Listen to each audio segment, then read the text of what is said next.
Chicken চাপ খেতে আমার কখনো খুব একটা বেশি ভালো লাগে না, কারণ চিকেন চাপের মধ্যে চিকেনের চেয়ে হাড্ডির পরিমাণ বেশি থাকে, যা রুটি দিয়ে মুখে দেওয়ার পর আবার হাড্ডিটা বের করে ফেলে দিতে হয়। এমনকি নানান ধরনের মশলা ইউজ করে, সো ওই মশলাগুলো আমার খুব একটা ভালো লাগে না। কিন্তু এইখানে চিকেন চাপটা দেখে, ওদের বানানোর স্টাইলটা দেখে আমার চোখ মন দুটোই জুড়িয়ে গেছে।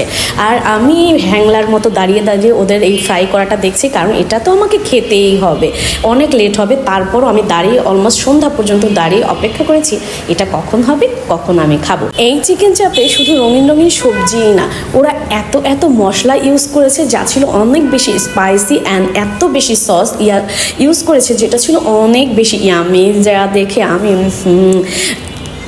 আমার এখনও জিভে পানি এসে গেছে। যাই হোক, এই চিকেন চপের প্রাইস হচ্ছে মাত্র 150 টাকা।